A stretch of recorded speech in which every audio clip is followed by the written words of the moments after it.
जयनिं जाबाय इउपिपिएल सरकार गैला नालाय जयनिं जाबाय दा रायजोनि हाबा खामानि मावनांगौ जिहेतु आरो नुबाय जे नैबे बिपिएफ सरकारा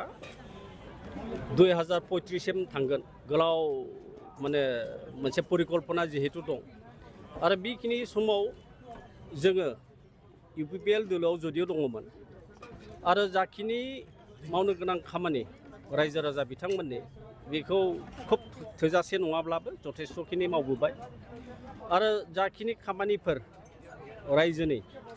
मावनो गोनां आद्रा थानायफोरखौ नैबे सरकाराव थाफानानै जेन जों मावलांनो हायो आरो बेनिखायनो इउपिपिएल दोलोखौ गारनानै जोङो बिपिएफ दोलोआव दिनै माने जुगदान जाबाय आरो खुब माने मोजां मोनदों मानो होनना बुङोब्ला जोङो जिहेतु एनडिएफबि बेकग्राउन्डनिफ्राय फैनाय जोङो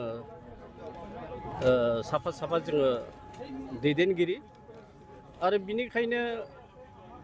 जि एनडिएफबिनि माखासे इस्युसफोर थाबाय जोंनि केसफोर दाबो माने पेन्डिं दङ आरो बेजों लोगोसे दाबो बहुत केडार्सफोरनि एनडिएफबि सोद्रोमा बिथांमोननि केसफोरा दाबो वारेन्टआव माने फैयो दा बेफोरबो बहुत खामानि मावनो गोनां थाबाय आरो गोनांथारसिन खामानि मावनो गोनांब्ला जे जोंनि एनडिएफबिनि जे गायसन आफादगिरि रन्जन दैमारि सार बिथाङा दासिमहालागैबो जेलावनो दङ दा बिनिखायनो नैबे दानि सरकारनि मुरब्बि मानगोनां हाग्रामा महिलारि बिथाङा मोनसे खोथा होदों जे नैबे सरकाराव थानाय समाव जे जेलाव थानाय माखासे एनडिएफबि दैदेनगिरि इनक्लुडिं रन्जन दैमारि बिथांखौ दरननायनि जि बाथ्रा आरो बेजों लोगोसे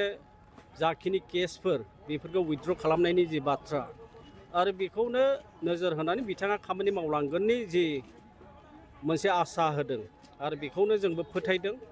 आरो जों जिहेतु एनडिएफबि बेकग्राउन्डनिफ्राय फैनाय जोंनि संग्राम जोंनि दुखु दाहा जोंनि नांनाय जोंनि बावसोमनाय बेफोर गासैबो बाथ्राखौ सोरबा सासे संग्राम हाथियार हमनानै संग्रामजों फैनाय बे मुरब्बियासो बुजिगोन दा जोङो नुनो मोन्दों जे हाग्रामा महिलारि बिथाङाबो मोनसे समाव हाथियार दैनानै बेबो संग्राम खालामनायमोन बिएलटिनि बिथाङा सासे गोख्रों चेयारमेनमोन आरो बिनिखायनो बिथाङा जिहेतु हाथियारनि जि मोनसे संग्राम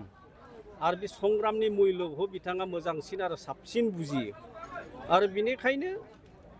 जोंबो जिहेतु हाथियार हमनानै जि संग्राम खालामनाय आरो बिनिखायनो बै जि हाथियार हमनानै संग्रामनि बाथ्राखौ जाय मुल्यखौ बुजियो आरो बेजोंनो आखाइ हमलायलायनानै एखेलगे खामानि मावलांनांगौनि सार्थखौ सिगांग्रो दोननानै जोङो दिनै इउपिपिएलखौ गारनानै बिपिएफ दोलोआव दिनै जों जुगदान खालामबाय। आচ্ছা जिहेतु थांनाय 5 बोसोराव नोंथाङाबो सरकाराव दंमोन बेयाव मा खमि थाबोदों जे नैबे जिथु एनडिएफबिनि केसजों लोगोसे माखासे हाबाफारिखौ मावफुंबोनो हायो दा बेनो एक नाम्बारथ' जोंहा रन्जन दैमारि सार बिथां आरो बिथांजों लोगोसे माखासे एनआइए आरो सिबिआइ केसाव जाय बिथांमोना कनभिक्टेड जानाय आरो बिथांमोनखौ दरननांगौनि जिथुनाखि खामानिफोर बेफोर थालांदों आरो बेबायदिनो उइथड्रल अफ केसेसफोराबो माने थाबोदों आरो बेबायदिनो रिहेबिलिटेशन्सफोराबो माने थाबोदों दा जाखिनि एनडिएफबि रिलेटेड जे मेमरेन्डाम अफ सेटेलमेन्टआव थानाय बिटिआर एकर्डनि आरो बेफोर दफाफोरखौनो जाहाथे जोङो सरकाराव थानानै जों मावलांनो हायो आरो बेखौनो जोङो नोजोर होदों आरो बेनिखायनो थांनाय जि 5 बोसोराव